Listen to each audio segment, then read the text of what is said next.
Oh my gosh, there are so many things I wish I knew about infertility way before I had to go through it myself.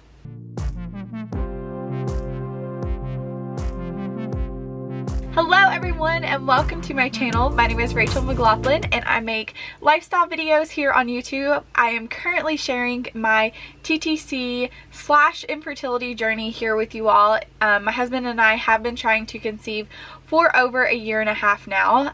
We also share our RV living to financial freedom journey and so much more, but I want to give a special shout out and thank you to the Midwest mom here on YouTube. Her name is Anna, and she has also been sharing her infertility journey, and she is much further in her journey than I am, so I have been able to learn so much from her.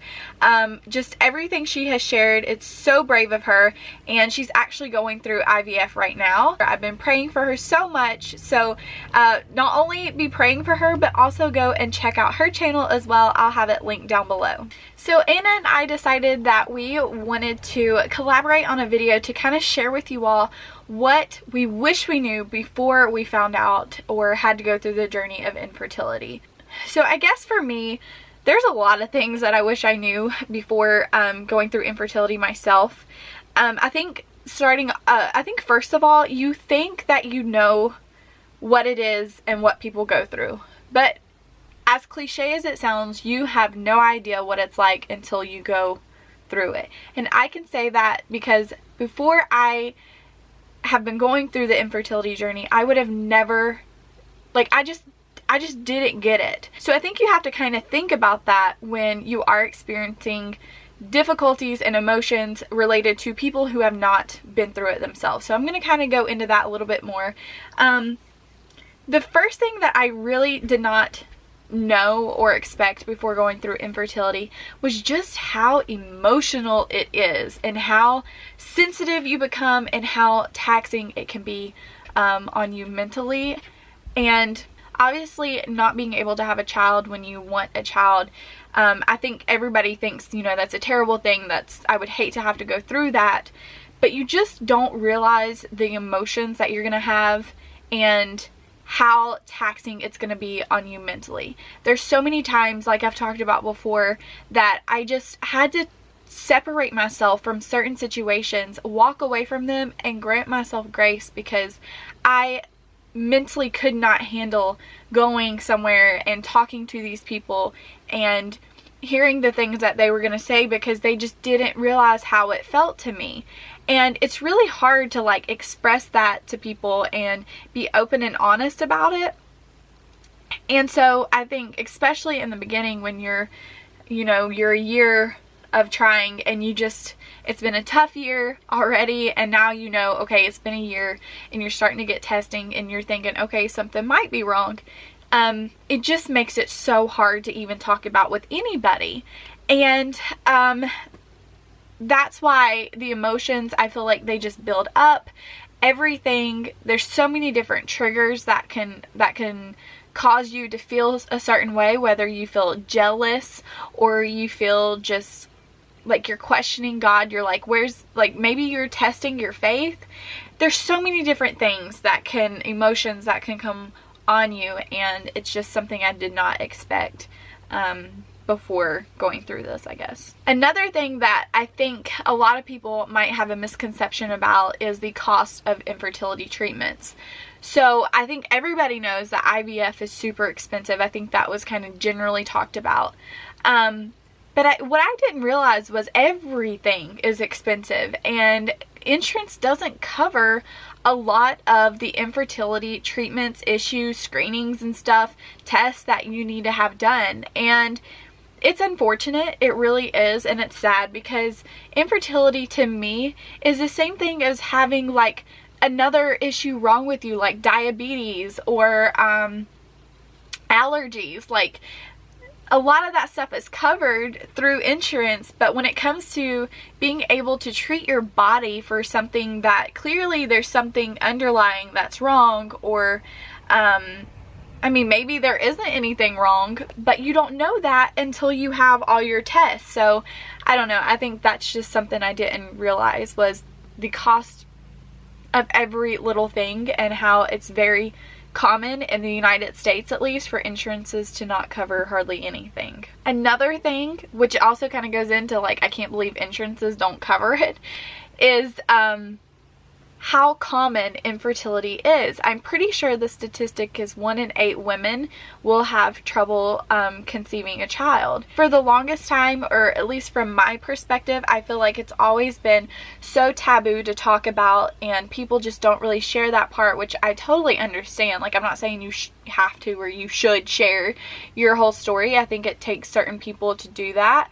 but it's just like, if people don't talk about it and people don't share it, you don't know how to handle it when you go through it. And so, not knowing that so many of my friends and so many people that I know had went through it, it honestly, it makes you feel less alone once you know, and once you can talk to people who are going through it. And so I really just had no idea how common it really was. And honestly, if you knew it was common, maybe you wouldn't go into thinking it. Like, for me, I always thought, like, I'm not gonna have, like, I never thought that I would have trouble with having kids. Like, it's just something that your body does. It's something that, even though I knew my mom had trouble, she still had my brother first off and didn't have trouble. She had like secondary infertility. So and they always preach it to you in schools that it's so easy, you know, have protected sex or whatever. Like, if you do this or that, you're gonna get pregnant. Like, it's not always the case. And so I think when you're educated and talked to like that, it can be shocking, at least it was for me, that so many people go through it. Another thing I didn't expect, but now knowing, I was probably one of these people as well. It's just how insensitive people can be. I think when you're going through this, you probably I a lot of times take everything personal, and a lot of times I feel like people do it intentionally, but honestly, I don't know that people are really doing it intentionally, because they're just not aware. And some of the things that people say can just be so insensitive to you, and especially when you're already sensitive yourself and you're going through all these emotions. Little things that people say can really trigger me, and sometimes people just say rude things anyways, and you're like, oh my gosh, why would somebody say something like that? Like asking people, when are you gonna have a baby? Or saying something like, why don't you have kids yet? Like, little comments like that, I'm just like, why? Like, why would you ever say that to someone when you don't know what they're going through, or you don't know their story? Like, I just never expected that as soon as after I got married that was going to be like the hot topic, but also that people could be very insensitive about it. I never realized how disappointing and defeating it could feel every single month. And that kind of goes along with the emotion piece, I realized, but it's just this feeling every single month of like, okay, hopefully I'm pregnant, like I tracked my ovulation, and it shouldn't be that hard, like it's just science and that's how it works. But just every month testing or just waiting for your period, and then it comes and you think, oh, surely I'm pregnant, and then you start thinking in your head like convincing yourself that you are pregnant, like with all these symptoms. It's just a very disappointing and defeating process. But at the same time, there's always this bit of hope, because you know that it's possible and that God can like grant these miracles. And so there's always this bit of hope that I have when the new month comes. And so I think hope is important throughout all of this. But you know, I think you can't say that there is hope without acknowledging the fact that it can be disappointing and defeating every single month. So the last two things that I wish I would have known is just how much I would truly rely on my faith. And I kind of wish that I would have connected more in that way in the very beginning. I just never knew how important it would be, and how much that I would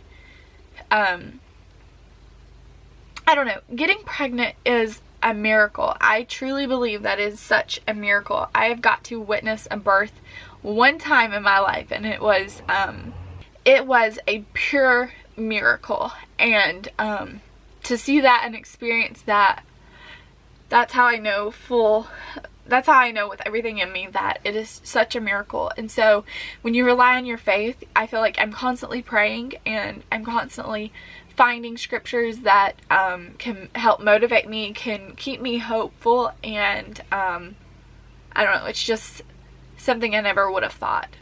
And the last thing that I would have never thought, especially for me, because I'm quite a private person, believe it or not, especially about stuff like this, and I never would have thought how essential and important it would be for me to connect with other people that are going through the same thing.